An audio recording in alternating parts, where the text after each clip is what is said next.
Thanks everyone for joining me. This is April with the Travel Collective. I'm always talking to people that are interested in travel, where they've been, where they haven't been, and tips and tricks and things to improve our travels too. So welcome to Laura, and I'm excited to have a conversation today. Oh, thanks so much. I'm really glad to be here, April. Thanks, Laura. So tell me about Wanderlust. Right before we got on the call, I explained how it's kind of curious to me how some people kind of have that bug that they're born with and they're curious and they want to go out, and other people, I had relatives growing up that were perfectly happy never to leave their little farm, in Iowa, and that was fine for them. They were perfectly happy, but for some of us, it's not like that. So, how has Wanderlust Yeah. played into your life? Yeah, I have been kind of a poster child for Wanderlust.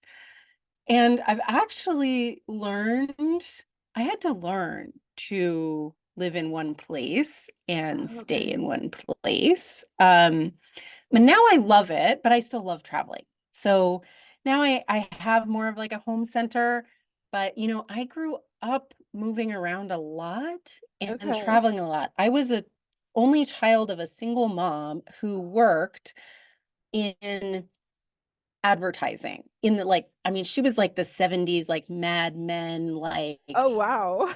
drinking as much as they were. And she didn't have anything to do with me, so she would just take me with her. Right. So, I went to Paris when I was 3, and it wasn't because we had a ton of money at that time. It was just because she didn't have anything else to do with me.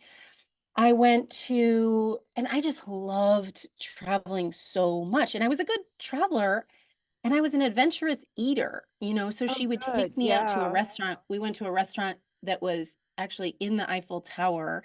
And she tells this story of me ordering like some some really crazy fancy, I think it was lobster thermidor. It was some really Oh, wow. expensive thing. And apparently the wait staff were looking at me like, oh no, she brought in a little American kid in here. This is going to be a nightmare.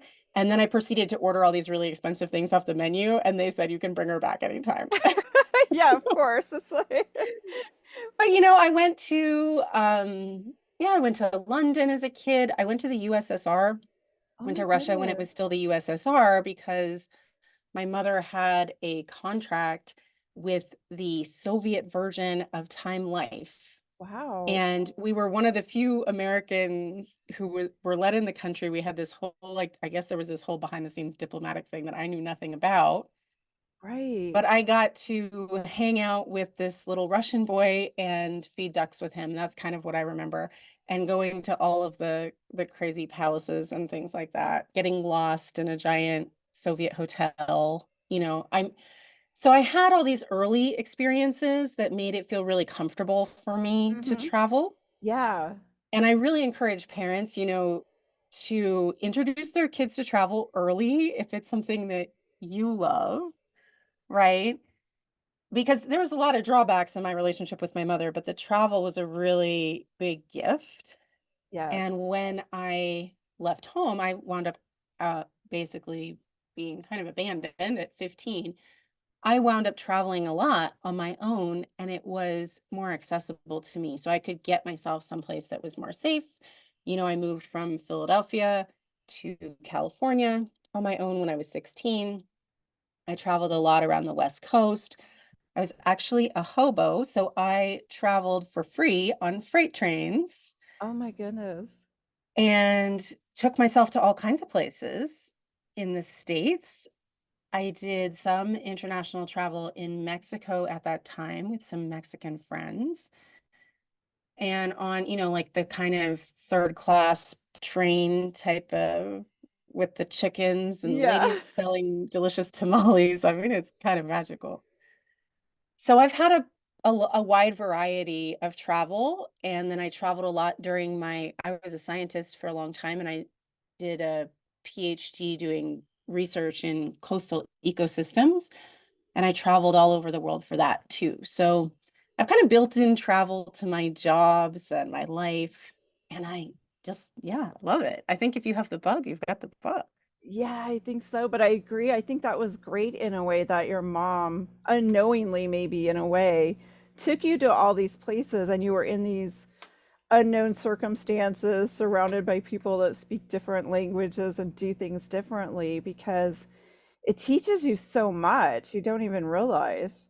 I mean, just being Well, it flexible. normalizes it. Yeah. Yeah. So it doesn't feel super weird when you grow up because you recognize kids are really great at recognizing early on that people are people Yes. and that it's okay if they speak a different language. Yeah, exactly. And even if you don't, you can kind of figure things out, It Right. just makes life feel more travel life feel more accessible and less scary. So it's like less hard to get over that hump of can I do this? Can I be in a culture that's different than mine? Oh, I so agree. Because I think as people get older or we get kind of in our ways, our mind starts to take over of like, well, there's this thing that could happen, or we see something happen in Mexico and we think the whole country is like, oh my gosh, it's going to happen. And as kids, we learn we have to kind of go with our gut. We only have what we kind of have, and we're new to the world. So there's that sense of discovery and excitement. So I love that that stayed with you. Yeah. And learning that, I think getting lost in the giant Soviet hotel was actually one of those experiences because, I mean, it was 6,000 rooms. There weren't very many people there. Wow. It's called the Rossi. It's in Moscow. I don't know if it's still there. It was in the 80s.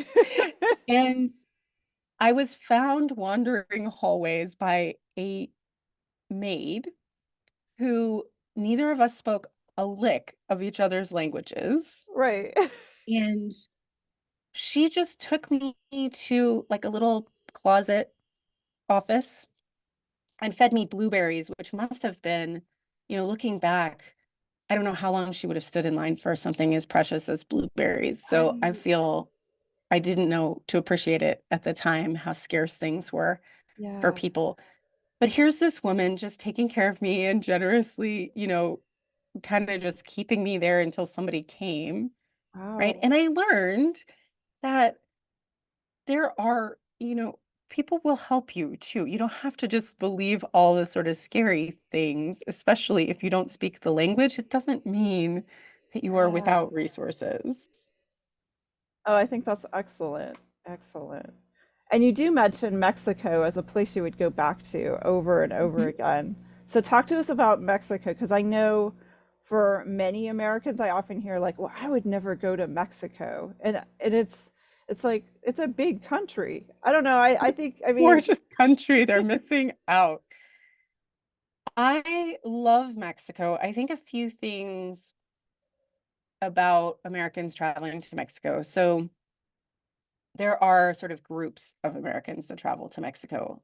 One group and there's also a group, right, who won't. They right, have right, believed these stories. I mean, the US culture like around Mexico and Mexicans is extremely racist and very sort of xenophobic in a lot of ways. There's this idea, I mean, it's a big, beautiful, diverse country full of all kinds of people. right, And there is this sort of idea that we've gotten from the media that, it's just very there's so many stereotypes, right? All right. these, like this idea, one of the worst ones I've ever, it's like this like lazy Mexican or something that people are lazy. I've never met harder working Oh, I haven't either. people. But also that Mexico is some sort of monolith, that it's all very similar and that everybody's similar, which is, of course, not the case. I mean, if you look at the US, we have such a diversity of landscape, Right. of culture, depending on region. The South is so Yeah. different than the Midwest is different than the Southwest is, all these things. Yeah. There's different foods, there's different landscapes, and Mexico is very similar. All the regions have all these differences. And you also have some of the most wonderful, most generous, lovely, smart, brilliant people I've ever met. I have science colleagues at universities in Mexico. Oh, I've wow. met some amazing artists and chefs, people who are, philosophers. They have beautiful museums in Mexico City, for example, in the Bellas Arts region. And it's like, the Natural History Museum there is fantastic. Oh my gosh. There's some great a lot of Americans actually travel to Mexico because the medicine is so high quality and more affordable. Mm-hmm. So there's all kinds of reasons that you'd want to go to Mexico, depending on what you love. If you Right. love mountains, if you love the ocean, if you love culture, if you love food, there's something there for everybody. So I really encourage people to go and get out of the stereotypes and have an experience outside of this sort of Gringolandia kind of places like Cancun or Cabo San Lucas, where you are sort of in this kind of compound for Yeah. Americans of Right. these all-inclusive resorts where you're never really going to see the country or meet the people. Right. I think it is a beautiful place. You can go, and if that's the kind of vacation you need every now and then, by all means, do it. But if you don't want to be sort of trapped in the Yeah. hotel, Right. Right. Yeah. right? You're And right. you want to Yeah. see people and maybe just not be hammered for your whole vacation, then getting out and going to some more adventurous places, there's great bus system, there's great internal flights, you know, and just being open to new experiences. Mexico Yeah. is largely a very safe country to travel in. Yes, there's a few places that there's some cartel activity and you need to be a little bit cautious, but there's all kinds of places with violent problems in the US, Yeah, I was just gonna say for outsiders to the United States, I mean, just turn on our news any day of the week and yeah, anywhere Yeah, from Maine to LA to I mean everywhere, any day. I mean, we have mass shootings all the time, and yet people still come to, go see Hollywood or right. the Liberty Bell or whatever they're coming Yeah.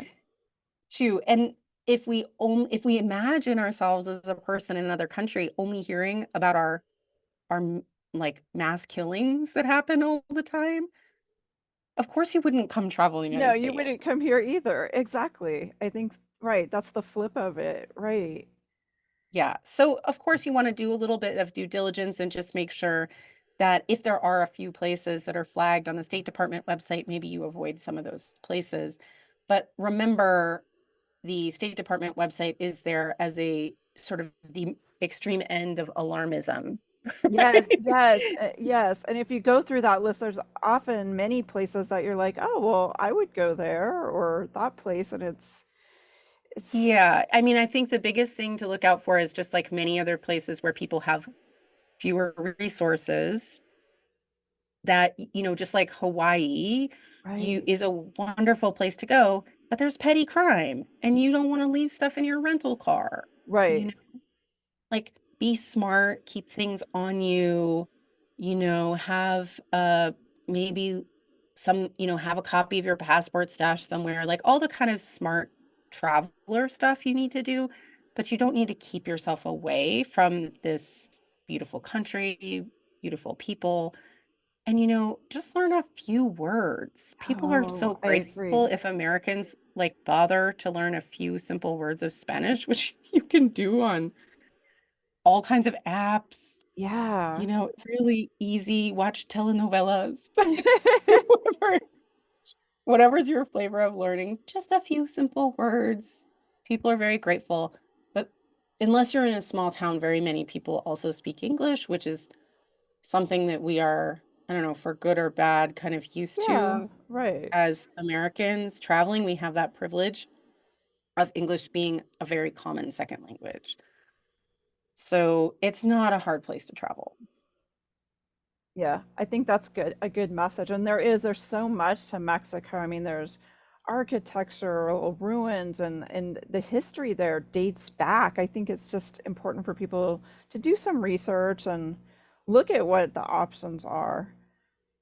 Yeah, yeah, absolutely. Yeah. Do you have a favorite place, I April? haven't actually been to Mexico yet, but as a kid, I remember seeing all those like the pyramid type structures in the jungles, and they're still discovering so much that's been grown over and how much the different cultures that settled there.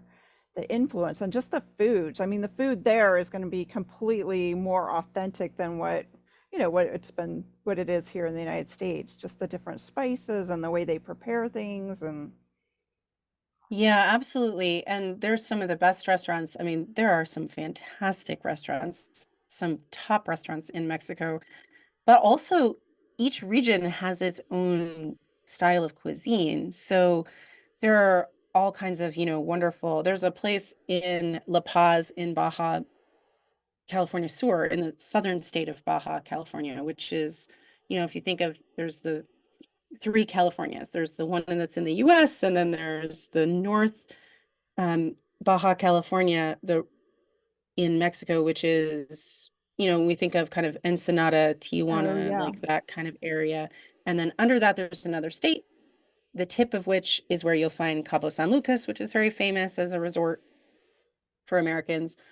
But there's also a little town that's much more popular with Mexican tourists called La Paz. Oh wow. And it is, I love that town so much. It's a beautiful town. There's this beautiful malecon, which is where you walk. It's a walkway, and they have the best sunsets I've ever seen in my life. Oh wow. Lots of little passenger ferries will come from Mazatlan, from the mainland, because a lot of Mexican tourists come to La Paz for Hmm. beaches and, seafood and sunsets. There is one of my favorite restaurants in the world there. It's called Tres Virgines, Oh and wow. it is an outdoor, it has this beautiful outdoor garden with their specialty is mesquite grilling. Ooh. So it has like these most amazing, if you're a steak person, Yeah. it's worth the trip to La Paz, especially if you like the ocean too. Oh yeah, I But love it's worth a that. trip to La Paz just to go to this restaurant and eat there. You'll be very happy, and you can thank me later. And there's another place in town that has this breakfast place that has all these like green smoothies and everything, but they Ooh. also have a dish that is eggs that are smothered in a squash blossom cream sauce. Oh my goodness. Also, you can thank me later for that. Yes, we'll have to get those and put them in the show notes because those sound amazing. And just by your enthusiasm, I can tell like that those flavors are sticking with you. Like, I'm an unapologetic foodie, oh, I am so too, big everywhere time. I travel, I have to find all of the places that are, Yes, the small little locally owned restaurants that are the things I will remember yeah, forever, right? that's me too. Exactly. Those places where the family has just got such a passion for what they're doing and in the people, it comes through the food. It's grandma's recipe or yeah, and sometimes these places aren't maybe spectacular, but the food is just so good. You have to go there. I love that. Yeah, absolutely. Oh, that's amazing. So now that we're thinking about Mexico, you talk about getting out of the cities, and that's something that you encourage travelers to do and something that you enjoy doing. Yeah, there's some people who really want to stay in the city because you know about yourself that you're a city person. Right, that's If that true. is you, more power to you. Stay in the city, do all your city stuff, have a great time, totally fine. But there are many of us who Yeah. we get kind of a little stressed out in the cities. We tend to like more nature, we want to do more outdoor things. But when we travel, a lot of times all the guidebooks are oriented towards the cities, or the Yeah. tours are oriented towards the cities, or the only place we've ever heard of in the country is the city, Yeah. right? So if you are one of those people like me who can spend about 24 to 48 hours in a city before getting kind of stressed out and just being a little bit nature hungry and a little bored, Right. you don't want to do everything indoors. You don't want to see another museum. Yeah. You're not a big shopper. Right. Then I really encourage you to you'll get a much better flavor for the area. And usually you'll be a lot calmer and you'll get to do more adventures, outdoor types of things if you get out of the city. So for me, the way I do that is I really look for smaller towns. Mm-hmm. And I look for places that have things I like to do. I mean, this is it's pretty obvious, right? But if so, I love to scuba dive. I will look for a smaller town where I can scuba dive. And I just love to hike. So, for example, I went to Mallorca last year. Great place. It is crazy full of Germans. Just don't be surprised by how many Germans, because Germans have decided that Mallorca is like their favorite. Oh, They're wow. almost like tourist colony, and so Right. there's just heaps and heaps of Germans. We wound up at a hotel that was like an adults only hotel because we didn't really want the screaming kids hotel, Yes. Yeah. but it wound up being really oriented towards Germans. And of course, with my last name and my family ancestry is German, so they all started speaking German to me, and I started speaking Spanish back. It was a whole funny moment. There was an ABBA cover band though, so that was kind of a plus. But Mallorca, like we went to a lot of small towns to go, we would find All Trails is a great app for Oh, yes. hiking in the States, but it works really well in other countries too. Oh, it does. So if you're Okay, a that's great hiker, to know. yeah, you can find great trails on All Trails to hike, and they might take you through some little towns, or you might be able to stop and have lunch. And, I went to Lisbon last year, and we decided instead of staying in Lisbon and doing a day trip to the little town of Sintra, where all these castles are, we would Yes. just stay in the little town of Sintra. Right. So if you're a person who likes to get out of the city, prioritize just stay at an Airbnb or a little local chalet or, some palapa huts or whatever, wherever you are in the world. Stay outside the city and you'll get to meet people who will also help you learn the area more. Yeah, that's so true. Exactly. Instead of sort of like, 12 cities in 10 days kind of American tour style traveling where you're kind of always in between or you're always in a city and you don't really get to slow down and get the pace of the regular people. Right, right. Oh, I so agree. And you're so right. A lot of the guidebooks, they focus so much on the cities and they leave out all the stuff in between. But now with the internet, we have so many resources. We can really dive Yeah, in and look for places or get a paper map of the place and or zoom out on your your Google map even and just look exactly. what's outside and research those places. Yeah, that's one of my favorite things to do. I love maps, both paper and online. And you can just zoom out, look at what the sort of landscape features are, find some little towns, just look them up, Yes. see if they have something fun and cool there. TripAdvisor has a ton of information about little towns too. And sometimes just stumbling into one even is really fun. Yeah, it is. It's really fun. And sometimes those are the best memories of your travels, then, is just something happenstance that you weren't expecting. Which kind of leads Absolutely. me to the next part. When you're traveling with a partner, I hear a lot of women sometimes they're like, oh, I got to take a separate vacation. My husband doesn't like this or like that. But it is important for couples to take vacations and travel together. So, Well, and I think if you know about yourselves that you don't travel well together or that you have really different yeah. styles of travel, it's also totally fine to take separate trips. Oh, And I probably agree. better than if you have widely different travel preferences and you sort of are thinking, I should do this together, and then you're forcing yourself to do it and you're miserable, right? So yeah, maybe just give yourself permission not to travel together if that's the case. But if you're somewhere in between and maybe you're not super different, but getting to know what your travel style Yeah. is really important. What lights you up? What lights your partner up? Are there ways to put those two things together, or are they diametrically opposed?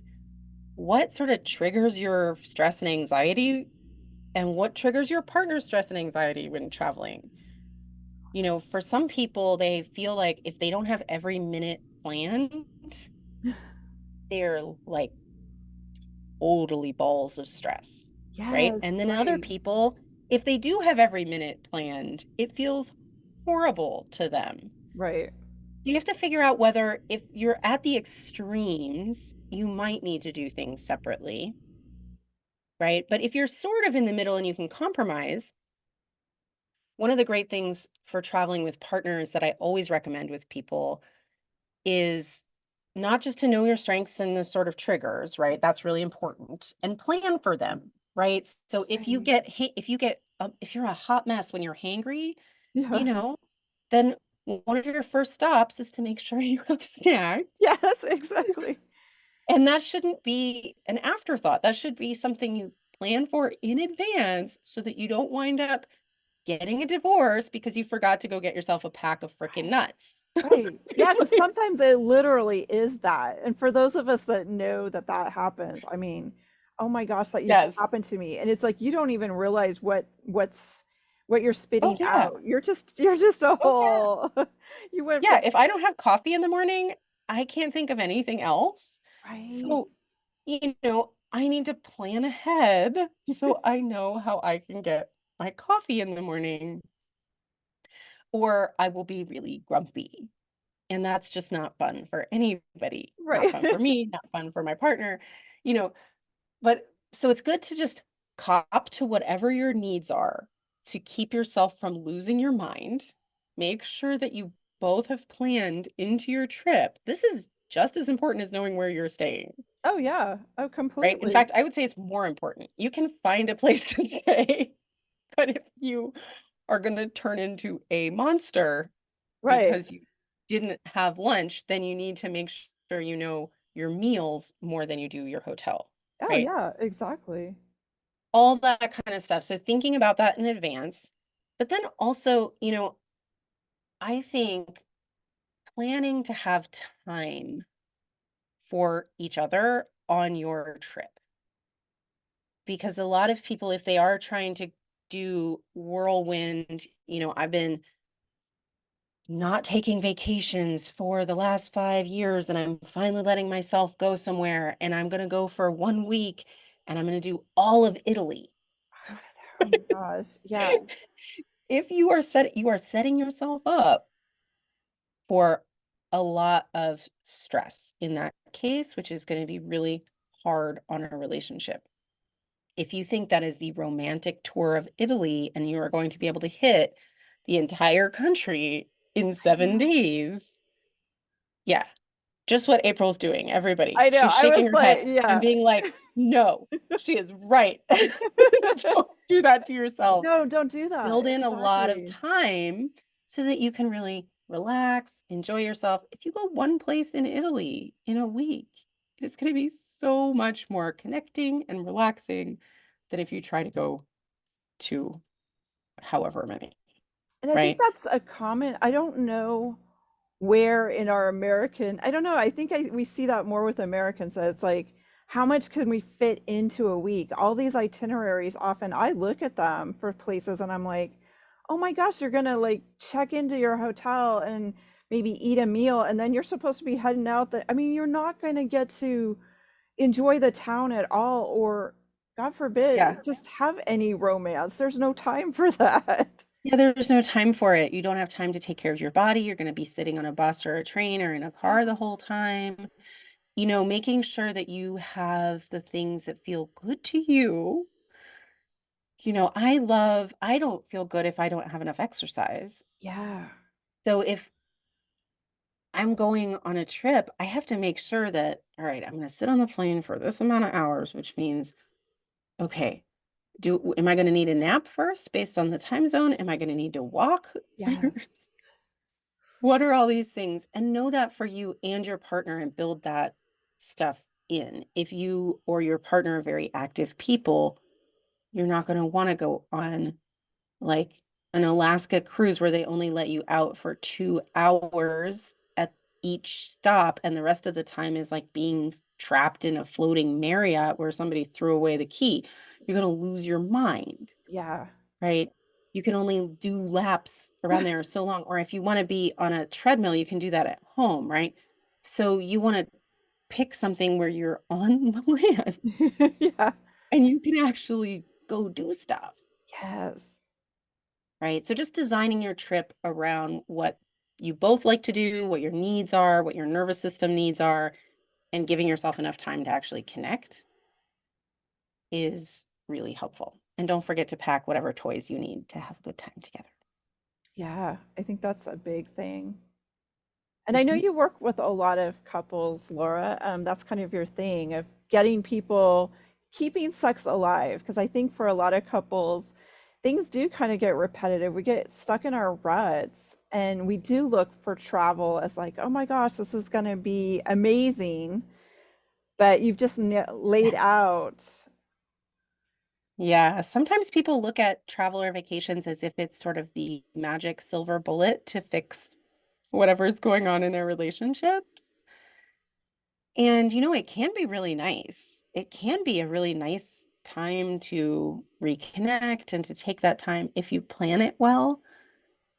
But it's also really important to scale expectations because if we set ourselves up to have one vacation sort of fix everything, we put so much pressure on the other person and ourselves to be happy all the time or feeling amorous all the time or like romantic all the time. And then the second they don't do something, we think the whole plan to like fix our relationship is going to hell because Right, they didn't do whatever, right?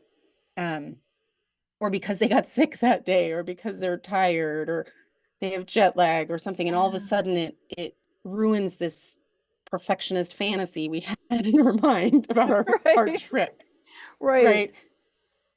So yes, so I'm a relationship coach and I do a lot of work with couples on, it's important to scale our expectations, kind of know how long is it going to take to address whatever issues we have, there's not very many issues that can't be fixed in some way, shape, or form, right? It may not be the solution that you wanted, but a lot of times, well-intentioned people, we can work through most things, whether it's with intimacy or communication or whatever. But it, a, a, a vacation isn't going to be the magic bullet.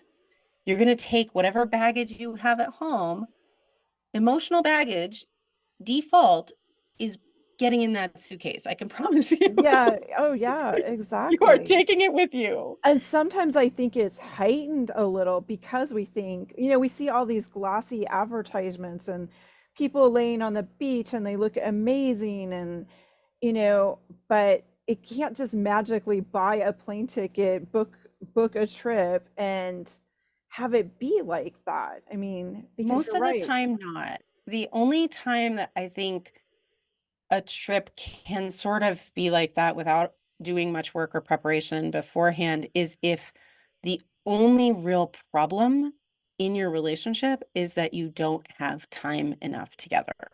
So, for example, you're super well connected, you're great communicators, you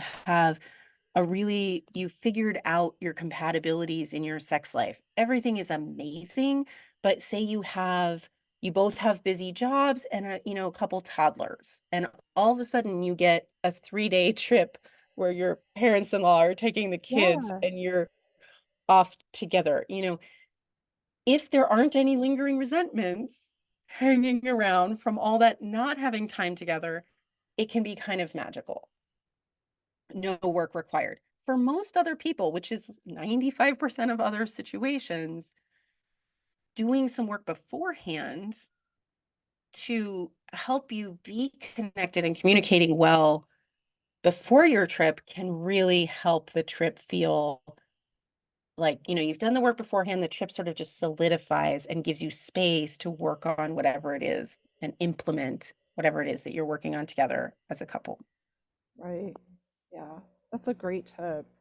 Do you help people actually plan destinations? Because I think sometimes there's stress in that. I think women oftentimes feel like, they do all the planning, they do all this, but then there's that that disappoint, there's that you carry the weight that if your partner like, something goes wrong or they don't like it, you immediately feel like you let them down or I don't know. I think there's a lot tied around that. There's a lot about over responsibility for women in general. We are socialized to think we need to take care of all Yeah. everybody else, and everybody at our own expense too. So everybody else first. And when we do that, it's really easy to fall into resentment because instead of pleasing ourselves, we've decided we're going to get our pleasure from somebody else being happy with what we planned for them, which is a trap because Right. now the other person had better freaking be happy Right, exactly. And not eat the because bad we haven't food or done not, yeah. anything, you know, we haven't been choosing for ourselves.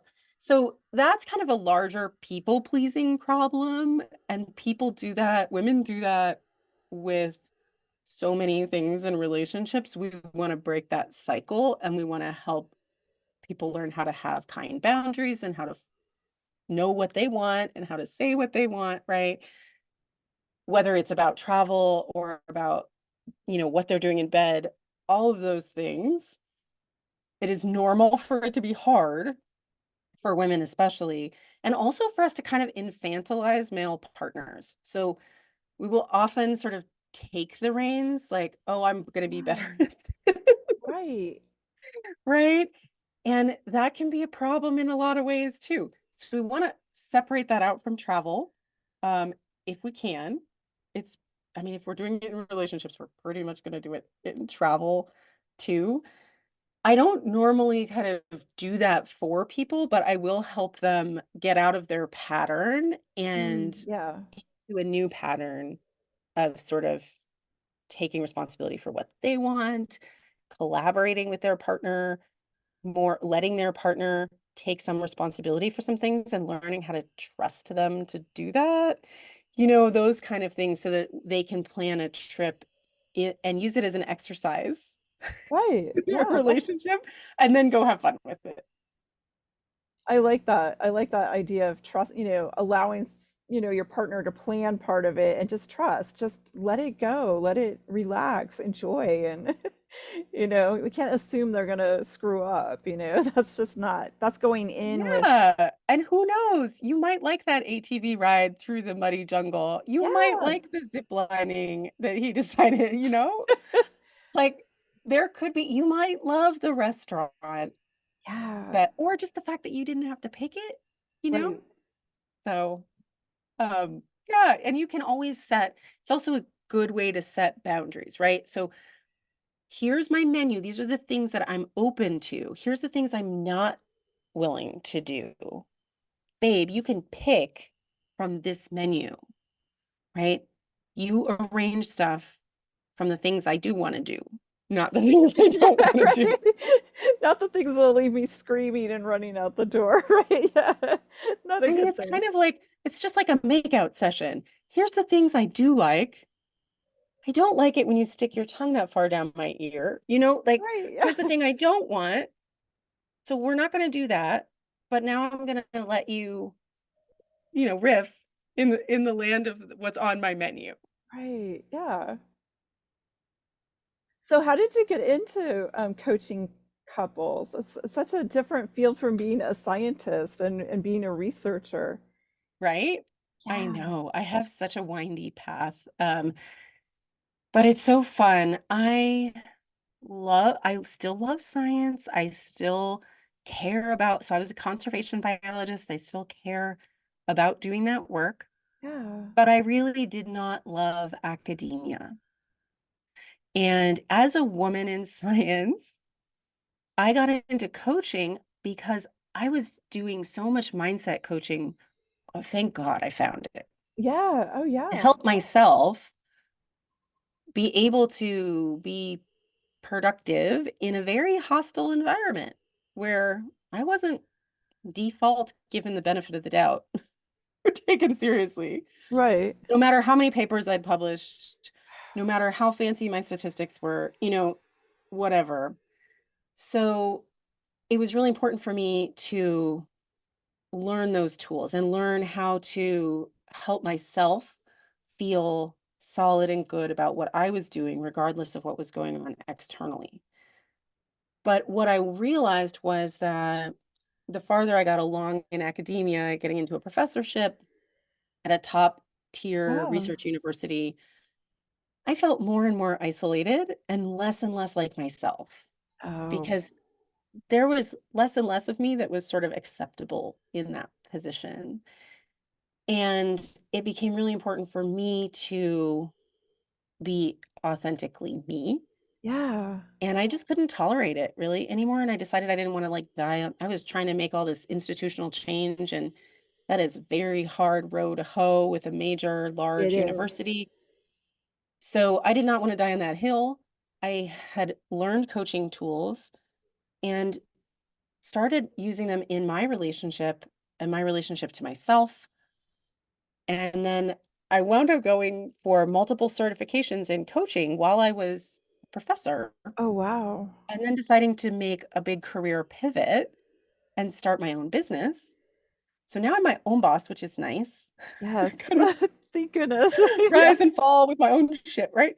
So that is great. And I get to be in service and help people and have a like direct impact on people's lives, which is great. So I still do some advising and some consulting, and I still help students write papers and things. But most of my professional work now is as a relationship and intimacy coach, and it is really fulfilling. So I that's, think so. I can see how you light up about it, and I can imagine just making people feel good, making people improve their relationship. Because for many of us, the relationship, you're right, it's good, it's going along, but if you just tweak it a little, now it could be amazing. And life is yeah, short, time is short. Our relationships exactly. are super important.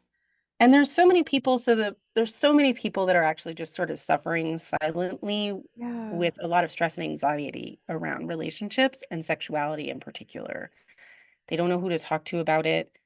They don't know what to do. They might ask their doctor, who has literally no training in Oh, that. They get wow. maybe 5 hours of human sexuality training. People are looking for pills. They're looking for, what do I do? They think it's their hormones. Most of the time, it's not. Even if you're in menopause, hormones are the easier thing to figure out than, a lot of it's sort of many years, oftentimes, of not knowing how to even know what you want or to ask for it, some communication issues. All this stuff is fixable and learnable, but there's just a lot of sort of silent suffering with people Right. wondering if their relationships might fail or if this is all there is, or how am I ever going to find somebody who isn't, going to treat me the way my ex did, Right. all that kind of stuff. So it's really great to be able to bring my clients are having a great time and winning all the time, which is just so great. You That's know, awesome. it is very fulfilling to me. Yeah, it would be To it'd be so rewarding to see a change in someone and see just their happiness. Yeah. Yeah, because when we have great relationships with ourselves and with our partners, it reverberates into everything in our Yeah. life, right? We're able to ask for a raise. We feel confident. Our kids see us actually taking care of ourselves and being happy and modeling what a good relationship looks like, including the ups and downs. We're more open and vulnerable. We're better able to communicate with our employees. Like Oh, all yeah. of the skills are transferable to everything else. So it really helps people feel like they can step into all the power in their life. And yeah, I love that. And that's a lot about what travel's about too, right? Right. It's Yeah. learning new things, stepping into new situations, learning how to feel confident in sort of novel experiences, right? Right. And communicating. I mean, like we were just talking about, through communication, so many doors open. I can't tell you, just being vulnerable, but trying a few words in that language if you're going to Italy or Germany, all of a sudden the face brightens up and you ask another question, and now they're taking you down some side road that you wouldn't have seen, to a little restaurant that you wouldn't have found on your own. I mean, all of that just by opening up. And Yeah, absolutely. Opening up to sort of the whole human experience, learning to really validate your own instincts too, so that I'm gonna go for it and trust this person, or, yeah. hmm, maybe not, Right. Yeah. right? Yeah, that's so true. Learning things, learning things the hard way, learning things the easy way, and just getting help from other people, communicating. It's very similar relationships and travel in a lot of ways. Oh, I love this, Laura. This has been wonderful. And I imagine you also work with individuals that aren't kind of currently in a relationship because you kind of have to know Yep. yourself and work through your things too to find the right person. Because I know many people spend a lot of time not with someone just because that Mr. Right, Miss or Mrs. Right hasn't been found. But if they change how they're approaching things, they may find that person. Yeah, absolutely. I work with a lot of single people, a lot of people post-divorce who don't want to keep repeating the same patterns. Yeah. And it is wonderful to really, I I don't I'm a coach. People think I give advice. I don't give advice. I help people figure out what's right for them based on what they want to do and get anything that's in their way out of their way. And usually that's all these sort of social messages about what we should do or should Right. want or ideas that we sort of absorbed from culture or Yeah. media or our families or religion and help people get that out of the way so they can figure out what's authentic to them. And then when they do that, they attract the people Right. that love that, that really, because they're able to be authentic with others, now all of a sudden they're getting people who are authentic themselves, people who are trustworthy, people who they resonate with, right? And that's really fulfilling too. And Oh, helping people yeah. just kind of know how to connect and not be fake, Right. right? So many of us are putting out these sort of fake selves in the world. And then even if somebody loves that, it's not going to feel like they love us Right. because it's not us, It's not, yeah, it's not us. That's not, right? So we get in these patterns of feeling lonely or insecure even in relationship. And I know so many people want to get out of that. So that's that's the stuff that we do. It's great. And I also, there's a lot of single people who really just want to learn how to be with themselves too, and how yeah. to be single for a while, or how to travel solo, Right. right? On Right. this sort of, adventure of life for a while. And that is also a skill. Oh, it is How do also we do very that? much a skill. Right. Mhm. Yeah. Oh, this has been wonderful. So how can people reach out to you, Laura? Yeah, so they can find me. My website is just my name.com, laurajurgens.com. They can also, I have a podcast myself called Sex Help for Smart People. You can find it on any place you get your podcasts. And yeah, those are the two main ways. So reach out in the podcast or on my website. There's some free goodies on there, Oh, nice. help people in Great. relationships. Yeah. So yeah, there's some play guides. There's some ways to understand your own sexuality a little bit better. There's just kind of open conversation because a lot of people don't have somebody to talk to Yeah, I think about that's a these lot, topics. right. It's not something that many of us were growing up, you had that talk. Sometimes your parents just threw you a book or you expected the Yeah. science teacher to, and that was it. Yeah, But that's not a absolutely. relationship. And Yeah, there's nothing wrong, people get ashamed of having shame, yeah. but there are people, who make it to very late in life and still carry a lot of shame, but can learn to put it down. I have couples in their 70s come to me who haven't Oh, been speaking or sleeping together for 30 years, but they would really like to, oh, and we sort that out. And then they're, snuggling on my couch, right? oh. So there's always hope. Yes. Oh, I love that. Right. Always hope. You can always make a change. I love that. Yeah. So Yeah. look up, Thanks for asking, April. This is super fun to talk with you. yeah, thank you, Laura. So laurajurgens.com and Sex for Smart People on this podcast. I Sex love it. help for smart people. Yeah. Yeah, cool. Thank you, Laura. Thanks, April. Take care.